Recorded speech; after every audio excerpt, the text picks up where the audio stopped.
Hola, buenas tardes a todos. Mi nombre es Hipatia Tiriad, la persona que hace el contenido para Magia Turquesa. Y en este momento tengo el honor de tener aquí en este podcast a Paula Sánchez. Paula es arte terapeuta, ella es maestra Reiki y en este momento de hecho está dando su curso para aprender a canalizar y a sanar con Reiki. De hecho es mi profesora en este momento.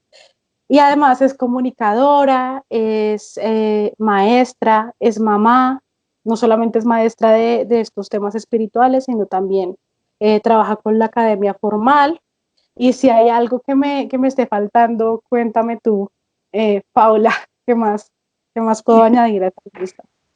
Bueno, hola Hipatia, muchísimas gracias por la invitación. Te reitero que para mí es un honor hacer parte de tus personas entrevistadas para hablar acerca de estos temas tan bonitos que trata sobre la espiritualidad.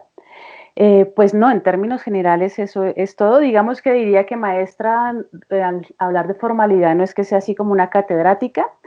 Trabajo sobre todo en educación artística con distintos grupos poblacionales, particularmente con niños y niñas.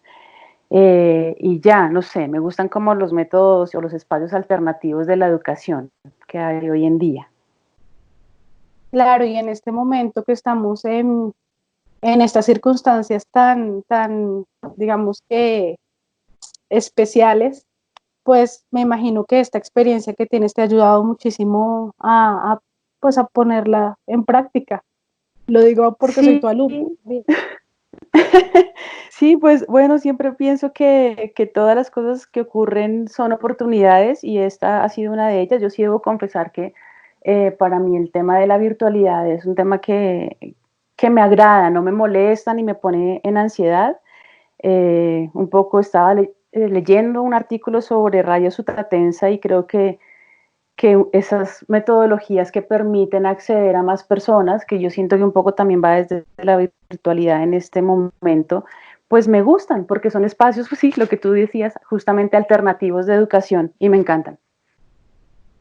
Paula, yo quisiera empezar este podcast preguntándote en qué momento te acercas a todo lo espiritualmente alternativo. Bueno, pues creo que de manera intuitiva desde muy pequeña.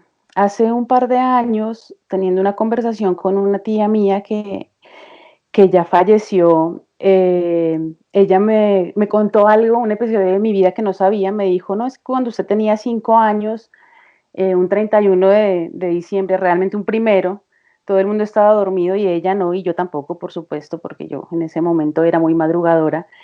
Le pregunté sobre la reencarnación y le di toda una cátedra de aquello que era la reencarnación.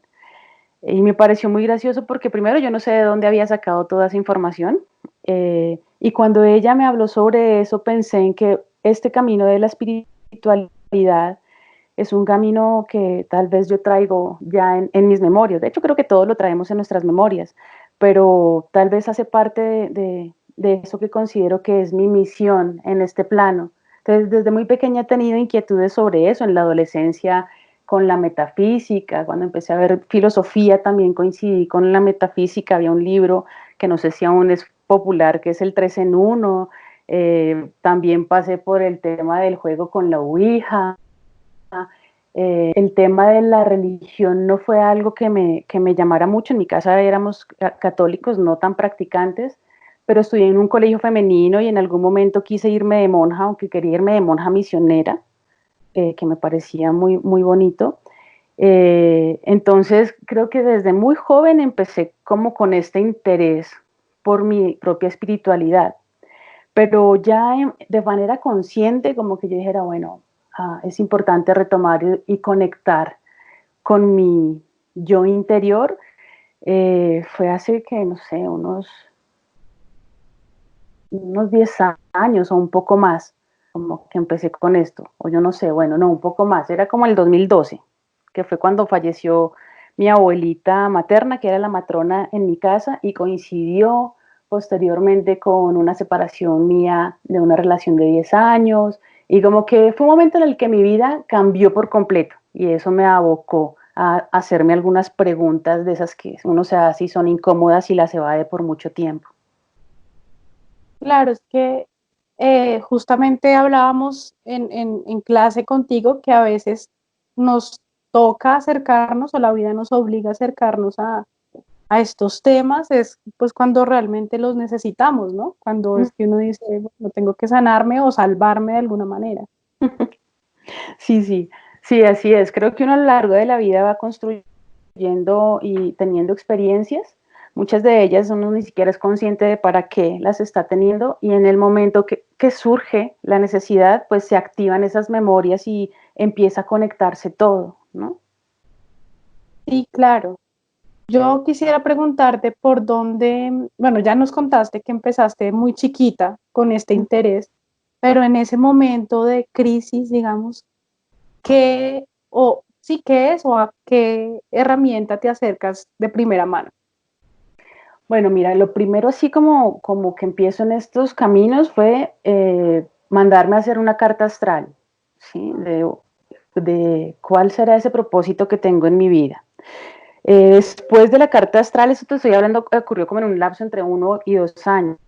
Después, una amiga mía me invitó a una toma de yagé. Yo había hecho mucha resistencia a la toma de yagé porque le tengo mucho respeto y pues porque sé que esa es una aventura que para la cual uno tiene que prepararse, porque un poco como lo comentabas tú en tu anterior podcast, pues el yagé no necesariamente es una experiencia así súper hermosa, sino pues te confronta con la sombra, entonces eso es duro.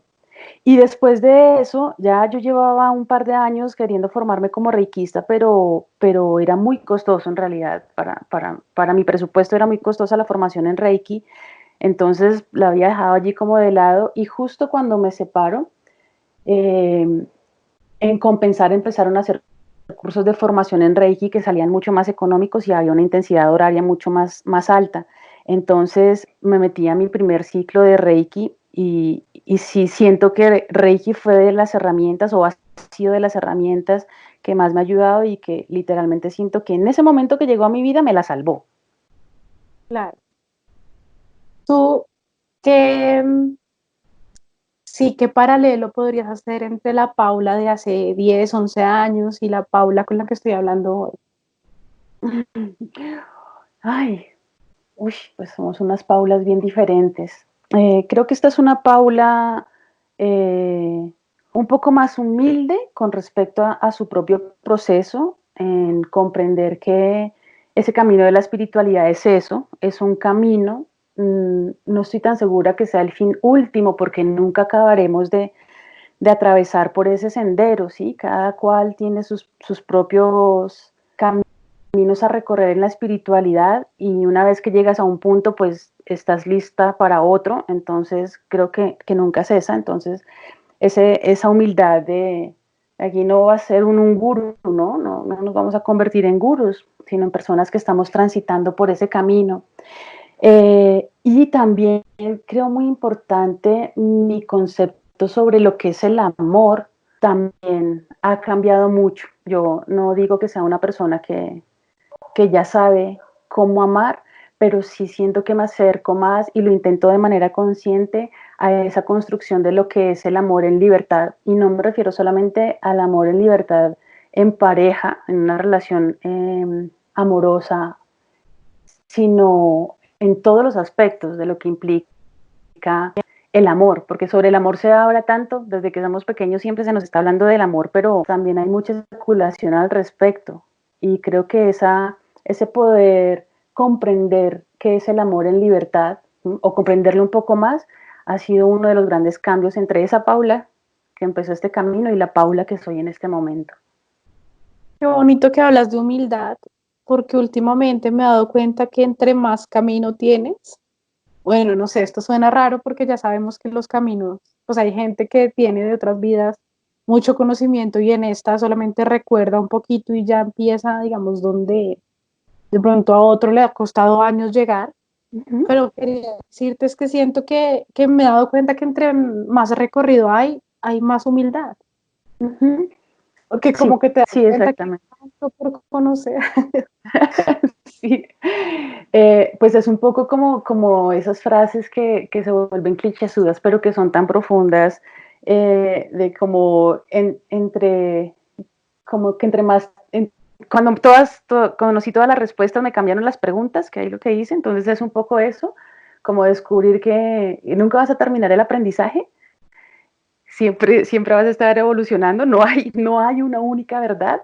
Entonces, mientras más vives, que supongo que es lo que se llama sabiduría, ¿no? Que lo hemos perdido y lo tienen mucho, o lo tenían sobre todo mucho los abuelos, y por eso había todo ese respeto a los mayores, es por eso, ¿no? Porque ellos comprendían que el aprendizaje es una cuestión de toda la vida, entonces pretenderse un experto o un sabiondo en cualquier tema, pues es un poco arrogante.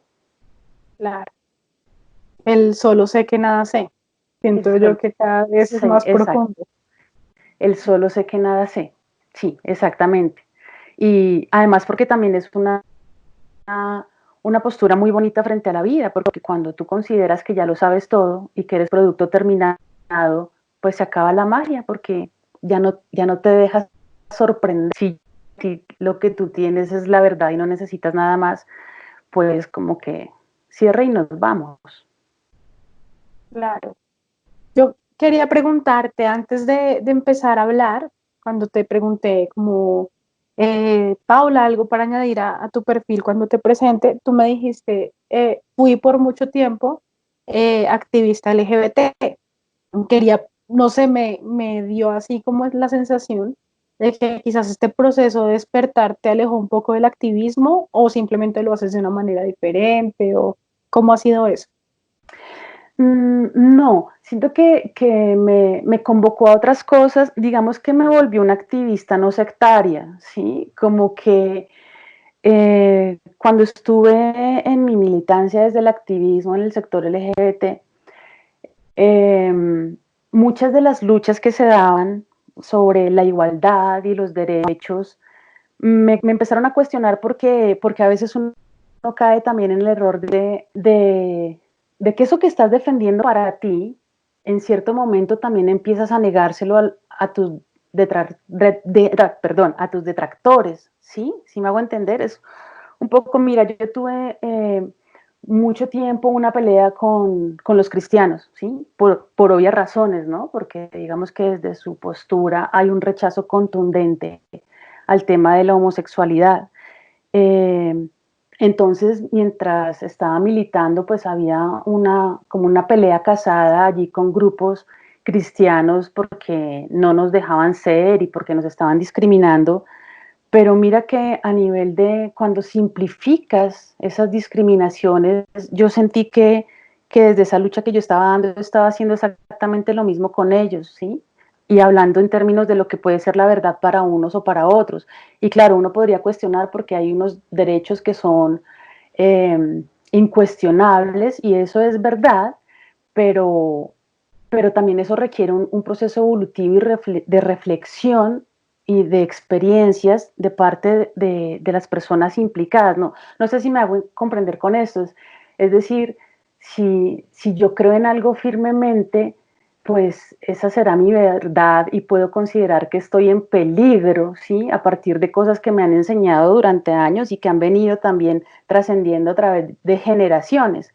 Entonces, o también un poco las luchas que se dan en el campo del feminismo, ¿sí? Las peleas del odio a los hombres, o los hombres sí, o las mujeres no. Y es comprender que si estamos hablando de igualdad, ¿sí? De igualdad de derechos, pues tenemos que empezar por aceptar a todos y a todas, independientemente de que piensen diferente. Creo que ese es el primer paso para ir a cosas más trascendentales, como por ejemplo llegar a no matarnos por eso, ¿no? Que es una de las cosas más violentas de lo que tiene el sectarismo y los rechazos, pienso yo. Entonces, digamos que más que haberme la espiritualidad alejado de eso, me hizo ampliar mi campo de lucha, por decirlo de alguna manera, y sentir que no era necesario ubicarme en un solo sector, porque la transformación la debemos hacer como humanidad, independientemente de donde estemos ubicados, ¿sí? Independientemente, porque las mujeres tenemos las luchas, o si uno es campesino, si uno es negro, si uno es migrante, si uno es latino, como que desde todos los ámbitos se repite el mismo ciclo. Claro. Además, siento que cuando empiezas el proceso espiritual, también empieza un dejar de luchar.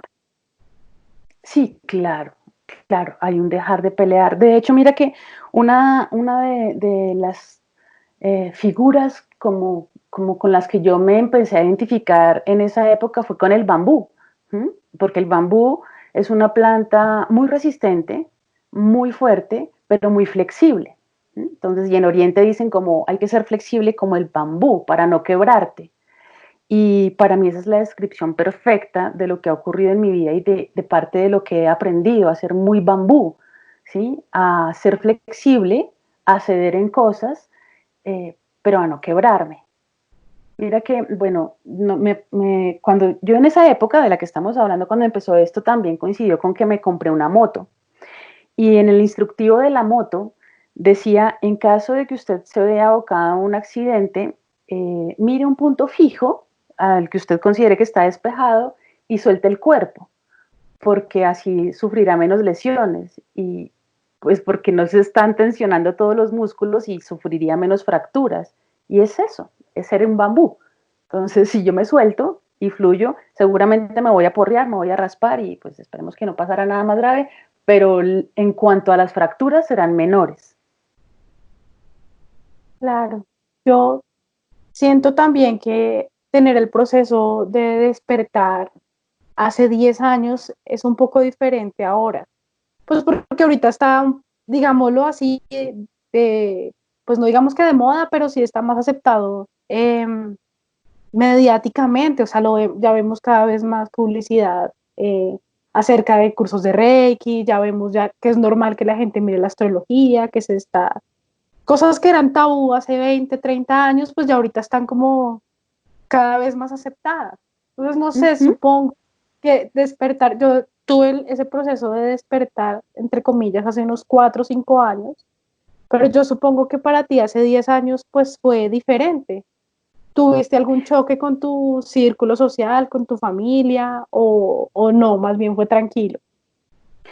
Sí, bueno, ya cuando, digamos que yo siempre he sido percibida por los demás como, ay, sí, como Paola es tan bonita, como siempre se puede conversar con ella, como que es buena consejera, como que siempre había esa lectura de mí, pero ya cuando yo empecé como a trabajar conscientemente en eso y a estudiar también acerca de esos temas, sobre todo en la familia, que siempre es nuestro escenario más difícil, ¿no? De poder enfrentar y superar. En la familia, no fue que me dijeran que no lo hiciera, pero sí había un poco de burla, un medio sarcasmo acerca de eso que yo estaba haciendo, porque pues la espiritualidad no estaba así como muy en un valor muy alto, ¿no? Como que había otras cosas más importantes que se supone, que era, por ejemplo, ser productivo a nivel económico y pues la espiritualidad no necesariamente te lleva a un camino productivo, aunque hoy en día desde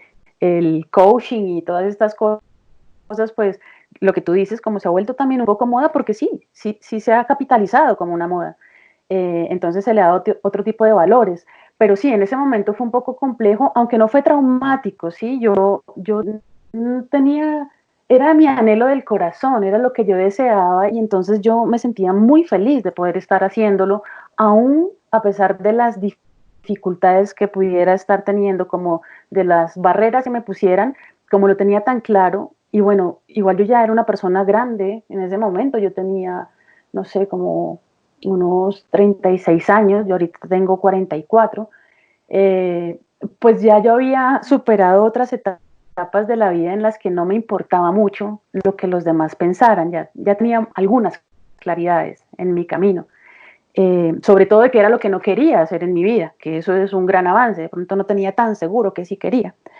Y hoy en día, claro, hay mucha más facilidad, lo cual igual me parece maravilloso, ¿sí? Que tengamos todo ese acceso porque quien lo necesita y quien ha de vibrar realmente en eso, pues pues lo hará y es importante que exista esa posibilidad. Y quien no en el tiempo, como te digo, yo sí creo que algo le resonará. Y es muy curioso como lo que preguntas, porque también lo siento un poco con el tema de los grupos activistas LGBT, de las personas más jóvenes, ¿sí? Como cuando yo empecé, aquí ya había unos trabajos previos, claro, pero sí fue todo ese movimiento en el que yo no sé si tú lo tengas presente, cuando surgió el Polo de Rosa, digamos que ya se hizo la política pública y empezó a haber unos temas de visibilidad a nivel legal, pues en ese momento fue muy distinto a lo que es hoy en día, que un chico o una chica se reconozca con una opción o una orientación de género diferente, ¿no? Entonces, pero bueno, eso hace parte de los que van abriéndonos camino, de los que han venido atrás, de los que estamos ahorita abriendo camino para los siguientes. Creo que de eso se trata un poco también. Claro, y me parece aquí curioso que sin buscarlo, las personas que he ido entrevistando, todas han sido de sexualidad diversa, y me voy a atrever a decir que, pues que quizás que tener estas luchas, que puede que se iban diferentes según la edad, pero que igual hay que tenerlas, pues puede prepararte también para tener un proceso de despertar de conciencia. ¿Te suena lo que estoy diciendo? Claro, sí, por supuesto, sí, yo siento que finalmente nos aboca a un proceso de resiliencia, ¿no? Porque cuando tú has vivido en carne propia ciertas circunstancias que son muy dolorosas, ¿sí? Eso te para de manera diferente en el mundo y hace que te hagas otras preguntas, ¿sí? No solamente sobre tu vida, sino sobre el entorno que te está rodeando y sobre cómo es que podemos transformarlo, ¿sí? Porque hay unas violencias muy reales y hay un sufrimiento también muy profundo al respecto de eso, pero sin el cual seguramente, si yo no hubiese vivido esas experiencias, seguramente no sería tampoco la Paula que soy en este momento, aun cuando desde niño hubiese tenido esa inquietud. Igual hay muchas otras cosas que me construyen como ser humano, ¿qué será? Como ser humano discriminado. Digamos que mi vida ha estado atravesada por muchos eventos de discriminación que me han cuestionado sobre cómo vivir en sociedad sin pasar por encima del otro. Entonces, pues el de la diversidad sexual, claramente. Además, porque en el momento en el que yo me identifico como una mujer que se está enamorada de otra mujer. Yo estaba casada, sí, tenía un matrimonio además hermoso con un hombre maravilloso, pero bueno, así es esto, ¿no? Como que la vida te empuja a tomar decisiones y a vivir cosas que necesitas vivir. Claro, me dejas así sorprendida porque es una narrativa muy de serie lo que me estás contando. Ah, claro, la escucho y pienso en que pues puede ser una película y muy interesante, una serie, digo yo. Em, Te pregunto, no sé si tenga que ver el proceso de despertar que tuviste hace 10 años, fue eh, de la mano con esta separación de esta persona o era otra separación. Era otra separación, la primera separación pues fue del que era mi esposo cuando ya yo me identifico como lesbiana y después de eso, unos poquitos años después, yo me fui a vivir con una mujer también maravillosa y convivimos durante 10 años y esa fue la separación que me dio muy duro y a través de la cual o a partir de la cual yo empecé la formación en Reiki, porque estaba muy triste y me dolía mucho el corazón, literalmente. Entonces empecé allí, entonces fue con esa, yo he tenido como, en general soy de relaciones muy largas. El amor para mí, las relaciones de pareja han sido mis grandes maestras en la vida.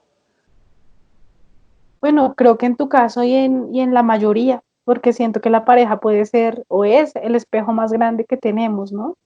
Uh Y -huh, el maestro uh más -huh, duro también. sí, uh -huh, En tu caso, sí, sí, exactamente. en tu caso tienes la fortuna, pues, de ser mamá. ¿Cómo vives esta espiritualidad? Eh, con tu hija o cómo la recibe ella cuando tú empiezas a despertar. Me hubiera encantado seguir con el otro tema, pero creo que va después de este Después podcast lo que charlamos. sí. Pero bueno, cuéntame cómo ha sido este tema de ser mamá despierta, o ni siquiera, porque no es como que tuvieras el tema espiritual desde antes, sino en un momento esta niña de no sé cuántos años tendría en ese momento, ve que su mamá pues está metida en el cuento del Reiki, que le está poniendo cuidado a la astrología. Bueno, ¿cómo fue ese tema para ti y para ella? Bueno, pues mi maternidad ha sido una cuestión definitiva en mi existencia también. Yo desde siempre quise ser mamá, siempre pensé que iba a ser mamá de una niña y además yo decía voy a ser mamá soltera. Eh, Porque además yo tengo una historia de abandono de mi madre, que viene cruzada por una historia de abandono de su madre y a su vez de su madre, o sea, mi mamá, mi abuela, mi bisabuela fueron abandonadas y pues yo también. Entonces yo desde muy pequeña me dije como yo, en mí va a terminar esta cadena de abandonos, o sea, ya no van a haber más abandonos, jamás voy a abandonar a mi hija. Entonces, pues fue una hija muy, muy deseada por mí desde muy pequeña. Yo fui mamá muy joven, yo me casé a los 20 años y a los 21 años nació mi hija. Por si acaso no me casé embarazada, igual me casé muy enamorada, pero, pero bueno, fue una noticia maravillosa, yo quería ser mamá. Y siempre fui una mamá, ¿cómo será? Muy consciente de muchos aspectos, aunque yo no hablara sobre la espiritualidad o tuviera prácticas como tal espirituales, el tema del respeto hacia los otros y hacia el entorno para mí siempre fue importante y sobre todo en el tema de la formación con mi hija. Pero sobre todo para mí siempre ha sido importante ser consecuente o lo más consecuente posible entre mi palabra y mi acción, justamente porque alguna vez leí una valla que decía, cuídate más de lo que dices que de lo que haces frente a tus hijos, porque de lo que haces es de lo que ellos más aprenden. Entonces, desde ahí yo siempre hice un ejercicio muy consciente de ser lo que yo decía que, que era o que se debería ser. Entonces, digamos que en esa dinámica, pues Gabriela, que se llama mi hija, siempre ha estado inmersa en ciertas particularidades. Aparte, cuando yo me separo de su papá, ella tenía 4 años. Entonces también empezó a experimentar lo que era vivir en el marco de una familia diversa, ¿no? Porque pues con mi pareja nos fuimos a vivir y pues Gabriela creció, pues imagínate, 10 años de su vida, su infancia y parte de su adolescencia con mi pareja.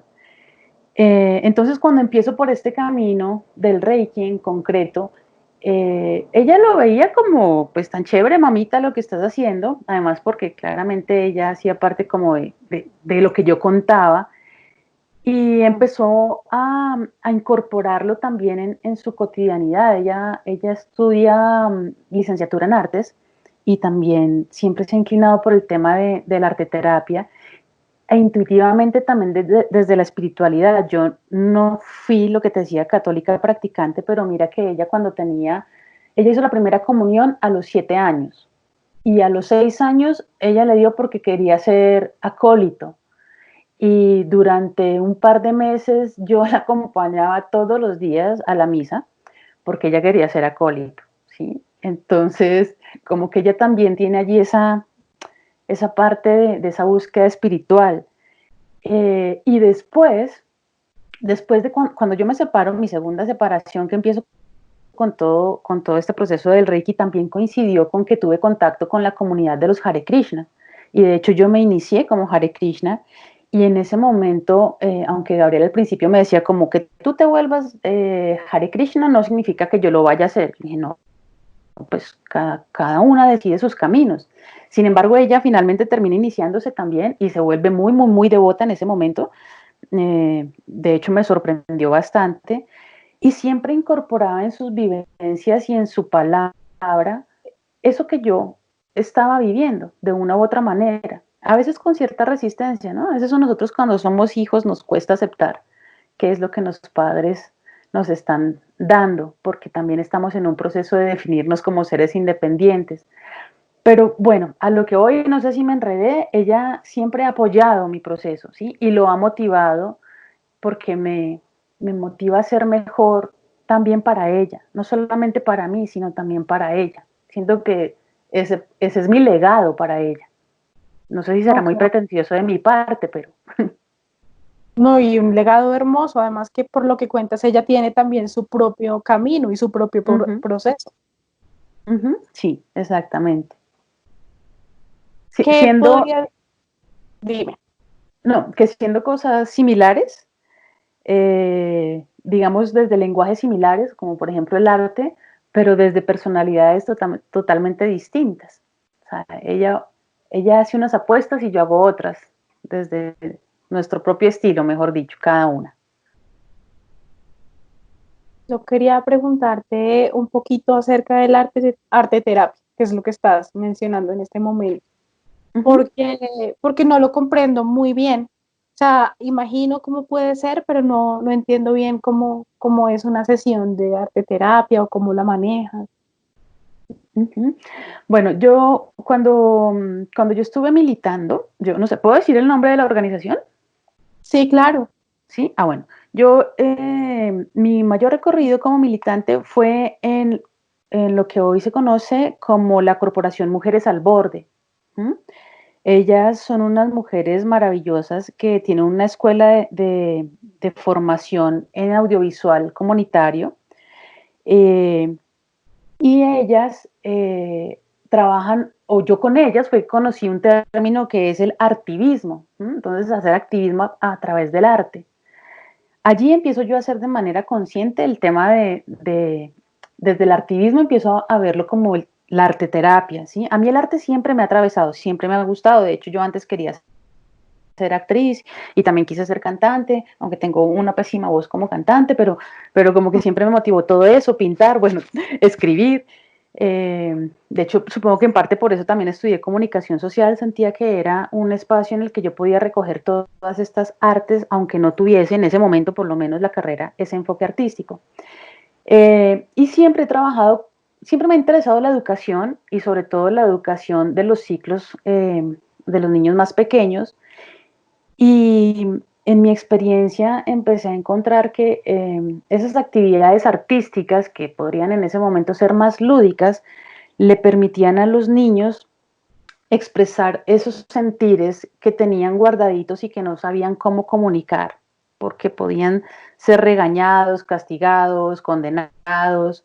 Entonces, desde esa experiencia con los niños, yo empiezo a trabajar de manera consciente el tema de la arteterapia. Y después mi vida coincide con que yo entro a trabajar como artista formadora en IDARTES, en el área de literatura, y si bien el objetivo era enseñarles a los niños literatura, pues yo no soy literata, entonces yo lo que hacía era utilizar el lenguaje de la palabra y de los cuentos para, para que ellos pudiesen aprender a identificar y hacer un manejo de sus emociones. Entonces, desde allí cobra como vida la experiencia de la arteterapia, ¿sí? Que es como yo con los grupos o con una persona encontramos cuál es ese lenguaje artístico que le atraviesa, con el que se identifica, que se le facilita, para que aquello que está en su inconsciente y le cuesta tanto verbalizar de manera formal, lo pueda poner allí, lo pueda observar y lo pueda comprender para transformarlo.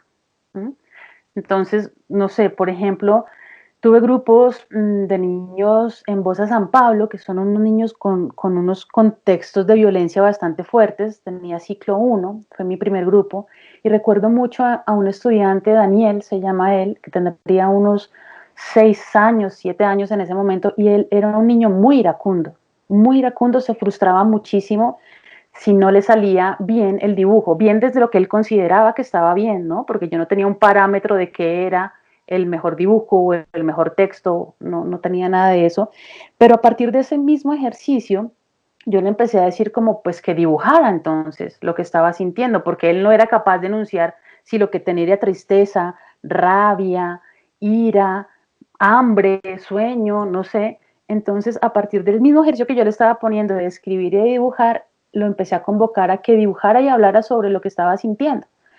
Y acompañado de procesos de respiración, ¿no? Que para mí la respiración es algo básico. Y con el tiempo, el niño empezó a manejar su propia ira. Entonces, cuando se ponía iracundo y ya lo identificaba, él solito respiraba y se iba a dibujar o a escribir haciendo los ejercicios que yo le había dado. Seguramente él no aprendería a ser un gran literato, pero aprendió a reconocer su emoción que tanto daño le hacía. Entonces, un poco eso, o desde allí es desde donde yo miro el tema del arte terapia.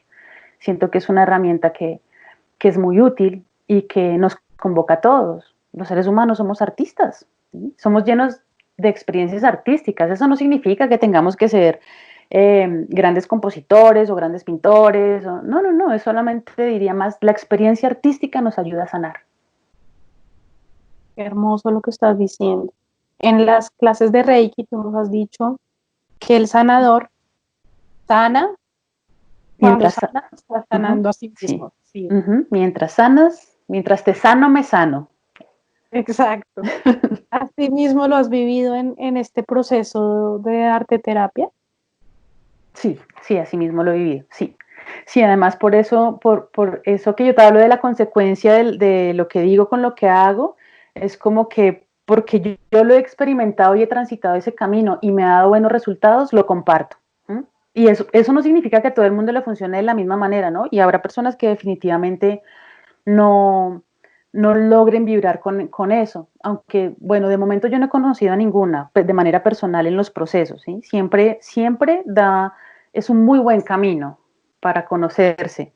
Pero sí, claro, yo lo experimenté y lo experimento todavía. Entonces, yo dependiendo de estados de ánimo que tenga, pues hago cosas a nivel artístico. Y con eso también me refiero, por ejemplo, a tejer o a trabajar la plastilina.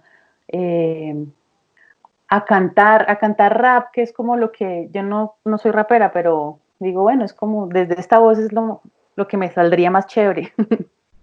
Claro, y tu hija de hecho es artista, estuve en un concierto virtual de ella hace poco.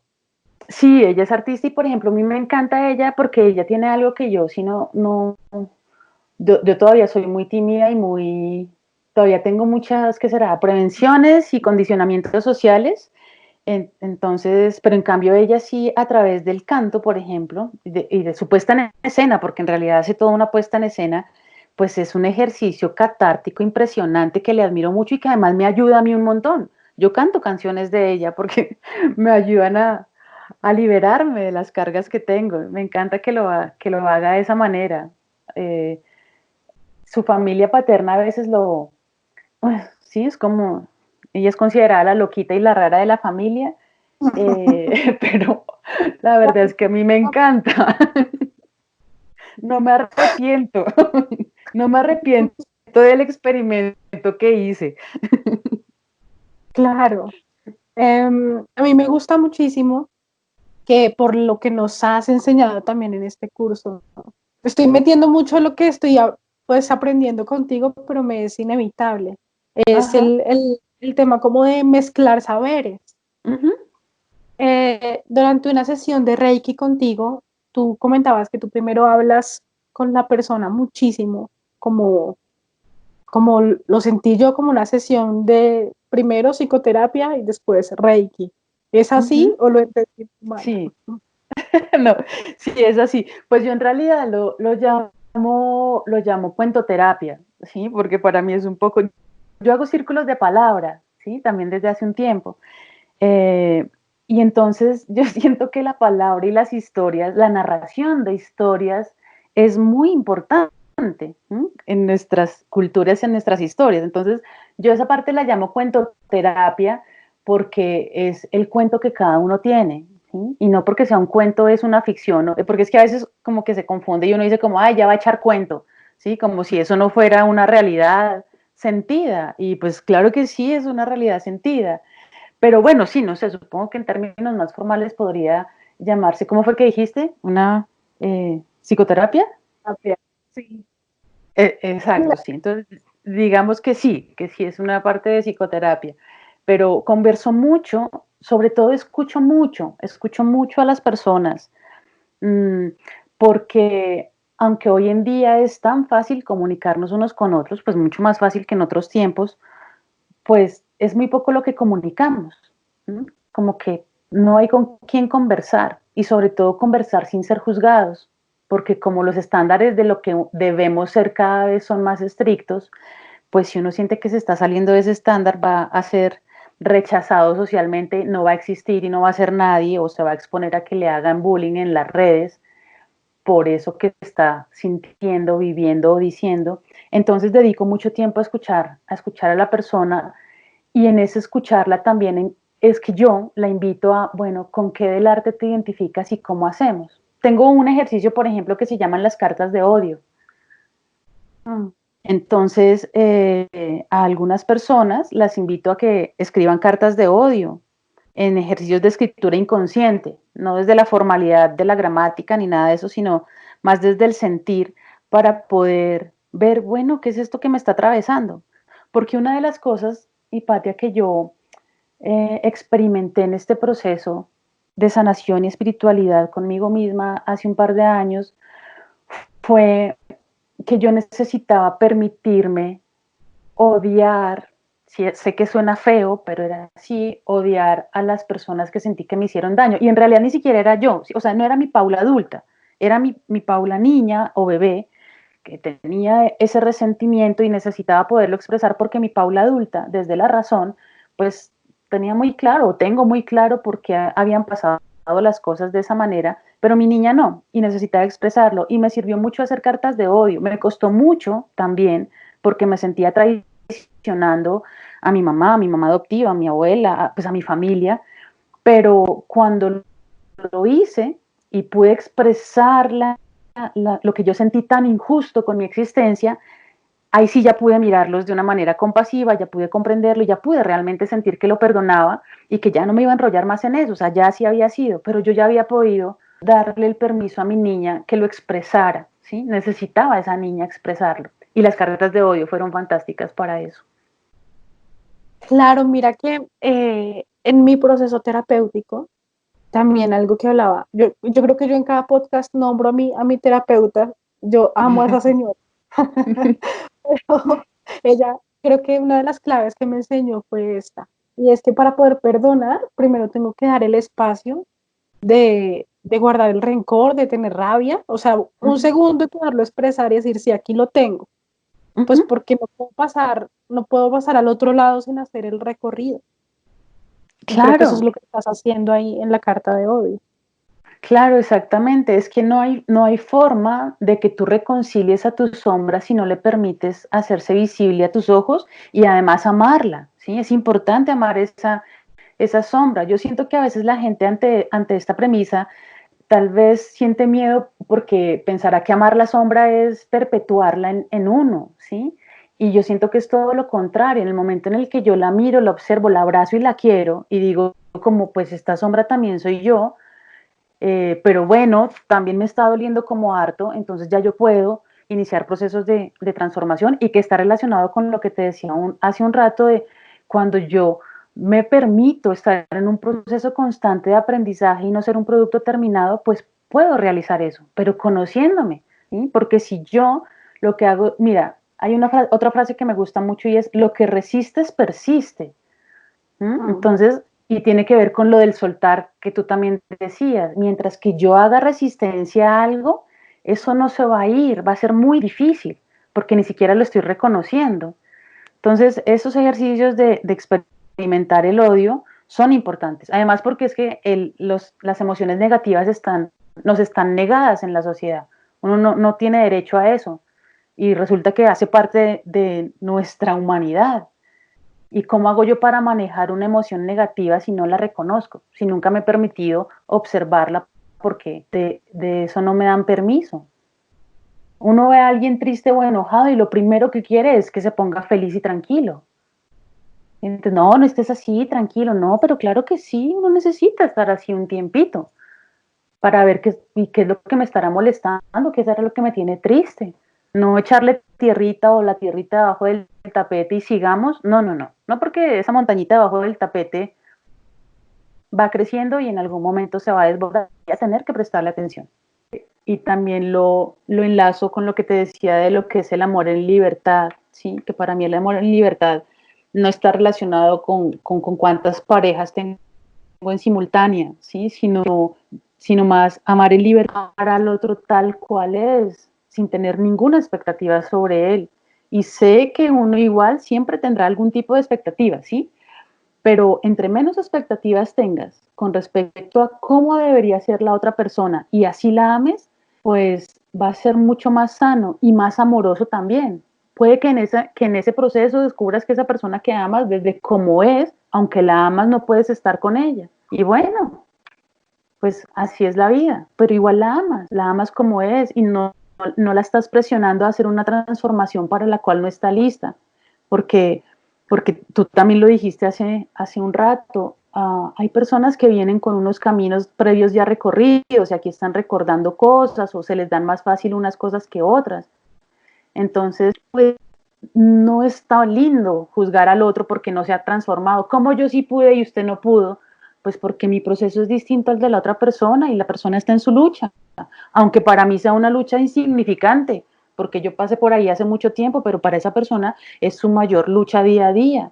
Y también hay otra frase que además le decía mi maestra de Reiki, que también me encanta y es, ámame cuando menos lo necesite porque es cuando, perdóname, ámame cuando menos lo merezco porque es cuando más lo necesito. Sí, es que es muy difícil cambiar cuando yo siento que no me aman como soy. Es como si yo fuera defectuoso o defectuosa. Entonces, pues creo que por ahí va el camino también, ¿no? Del amor.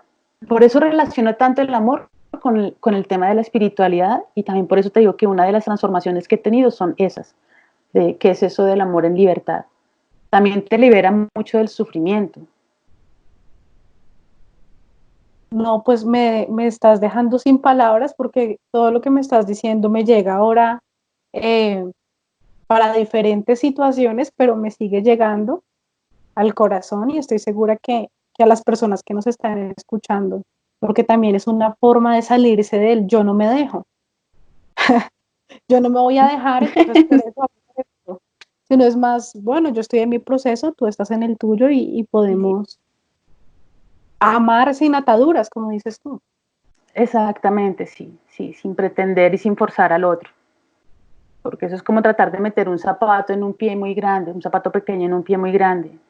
Por más que lo intentes, no vas a poder. Y si lo logras meterlo, vas a deformar el pie y va a ser muy doloroso. Hay, mira que hay otra frase que en esa época de mi conciencia a la espiritualidad y a la sanación me llegó, y creo que también se las dije en el proceso de formación en Reiki, que es de Osho, que Osho decía, tú no eres quien para juzgar al otro porque cada cual está haciendo lo mejor que puede con lo que tiene. Y con esto quiero contarte una pequeña anécdota y es que en ese momento unos familiares de mi pareja, todavía estábamos finalizando ya, pero todavía estábamos juntas. Unos familiares de mi pareja viven en Santander, en el Páramo, ¿sí? Y pues tienen tierras y siembran papa. Y yo siempre he considerado que aquel que tiene tierras es una persona rica y abundante, ¿sí? Porque no mido la riqueza y la abundancia a nivel del dinero como tal. Pero entonces yo decía, no, pero estos con todo ese terreno que tienen y no hacen nada, se la pasan quejándose que son pobres, bueno, en fin. Y cuando a mí me llega esa frase, pues me sentí muy mal, ¿sí? Me sentí muy arrogante, porque ¿quién era yo para juzgar lo que ellos estaban haciendo? Pues si yo tuviera esa tierra, seguramente la sembraría y la cultivaría y sería muy abundante en alimentos, pero pues ellos tenían otra historia y lo que vinieron a aprender era otra cosa distinta a la mía. Entonces, muy osado de mi parte de decir como, oye, no, pues si yo tuviera esa tierra, si yo fuera ellos, haría tal cosa, pero pues uno no es el otro, uno es uno. Claro, claro, y muchas veces caemos en ese juego. Yo he caído muchísimas veces, creo que todavía, a veces, de pensar primero en qué haría yo, sin entender pues que somos personas diferentes, ¿no? Uh -huh. Igual el pensar la posición propia también te pone en un, o sea, si yo fuera esa persona, que es el acto de la compasión, ¿no? El ponerse en los zapatos del otro, eso también te da una perspectiva, solo que no necesariamente significa que sería la adecuada para esa persona. Eso te permite más como comprender la angustia o el dolor o la necesidad del otro, ¿no? Claro, intentarlo, por lo menos, intentarlo. claro. Yo quería agradecerte muchísimo, Paula, por haber aceptado esta invitación, por regalarme esta hora de conversación. Y quería finalizar con una preguntita, o bueno, no tanto con una pregunta, sino pedirte un mensaje para las personas que están escuchando, y es que entiendan un poco qué es el Reiki, porque la mayoría, o no la mayoría, pero muchos de pronto no saben qué es, cómo funciona, no sé. Mm. Bueno, básicamente Reiki, su frase es amor, ¿sí? Reiki es amor en acción. Reiki es la conexión con el amor infinito, sea la manera en la que tú lo nombres, sea Dios, sea Krishna, sea Pachamama, sea Inti, no importa cómo lo nombres, pero aquella energía amorosa superior, ¿sí? Que nos habita a todos, que habita en todo lugar, esa conexión con esa energía en conciencia, eso es el Reiki. Que cómo se manifiesta a través de tus manos, que es por donde sale esa energía que estás conectando tu reikista como canal, porque el reikista es un canal a través del cual pasa esa energía universal que se conecta con la tuya propia y se la pasas a otra persona para darle alivio. El reiki es apapachar a alguien a nivel energético, básicamente. Desde unas técnicas que es pasar por algunos chakras principales, pero yo siento que si no hay una conexión y una conciencia de que estamos transmitiendo la energía del amor, no hay un efecto profundo en esa energía. Entonces, Reiki es básicamente eso, conectar con esa energía universal, amorosa, que te habita, que nos habita a todos, es un poco lo que dice la abuela Margarita, sí, o sea, Dios está en cada uno de nosotros, no hay que buscarlo afuera. Y desde ese Dios que está dentro de nosotros, yo conecto energéticamente con la otra persona y le hago una caricia y un abrazo energético para aliviar sus cargas, ¿sí? Para ayudarle a procesar sus dolores, su enfermedad. ¿Sí? No necesariamente un reikista puede llevar a alguien a sanarse, porque si la persona no está lista para ese proceso no va a ocurrir, pero sí puede darle bienestar y puedes darle dignificar su existencia. Cuando tú ves al otro desde el amor y la compasión y compartes desde ese abrazo energético, eso ya le está ayudando, porque es un poco como lo que hizo este señor de la historia, solo que él no hizo Reiki, pero le dijo a su amigo, yo te amo como eres.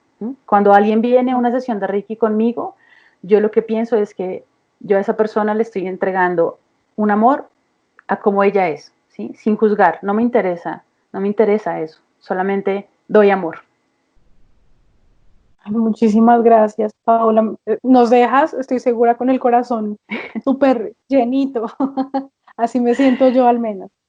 No, y Patia, quiero de verdad agradecerte muchísimo, muchísimo esta invitación. Ya te decía como me pongo nerviosa, no me es tan fácil, pero me encanta poder compartir mi experiencia y pues si a alguien le resuena y se conecta y puede identificar cosas dentro de sí mismo para transformarlas y para aliviar su dolor, pues creo que es una de las mejores maneras en que podemos contribuir a la sanación de todos, ¿no? Como yo diría, recuerden, háganse pasito, quiéranse mucho, ténganse mucha paciencia, que todos vamos en el camino que debemos ir. Como no comparemos nuestros procesos de sanación y de espiritualidad con los de otros porque son particulares. Entonces, identifiquemos con qué vibramos mejor, ¿sí? Con qué nos sentimos más cómodos, qué herramienta nos ayuda más. Todas son valiosas, todas son valiosas. Claro que sí, estoy segura que tu historia pues va a ayudar a sanar a alguien más. Gracias por contarme tu cuento, así como dices tú. Sí, tengo una página en Facebook ahí, si quieres puedes editarla después, pero si no, que se llama creotucuento.com. Ah, listo. Perfecto. Igual yo voy a poner aquí en el podcast tu usuario de Instagram y abajito pongo toda la información por si alguien te quiere contactar y hacer terapia contigo, recibir Reiki, también haces Reiki a distancia, ¿cierto? Sí, también hago Reiki a distancia. Hago Reiki a distancia y, o si no, también hago terapia Sí, psicoterapia, digamos. Lo que pasa es que a veces pronto la gente tiene la expectativa de que si tengo atravesada alguna especialidad en psicología o algo así, no la tengo. Pero sin embargo, en términos prácticos, sí es una psicoterapia lo que hago. Entonces, si de pronto no Reiki, sí hago procesos terapéuticos, arte terapéuticos, prefiero enunciarlos a través de Internet. Listo, Y los procesos de formación. listo. Muchísimas gracias, Paula. No, Hipatia, a ti muchas Me gracias. entusiasmas Soy muchísimo. muy feliz de haberte conocido. El universo es tan maravilloso, tan perfecto. Ay, no, yo igual, muy feliz de que seas mi maestra, de poder conversar contigo, de encontrar además tantas similitudes, porque, bueno, no soy mamá, pero cuando dijiste, yo siempre quise ser mamá y pensé en ser madre soltera, es lo que he pensado muchas veces. También, claro, en este camino, digo, bueno, de pronto es tu ego queriendo controlar tú sola la educación de una niña, a veces, pero no, o sea, igual cuando lo dijiste me sentí que estaba hablando yo. Igual como el Reiki, Hipatia, tú decreta y sueltas el resultado y confías que en aquello que pase será lo mejor que debe pasar. Sí, así será, confiar en el universo. Te mando un abrazo gigante. Lo mismo para ti.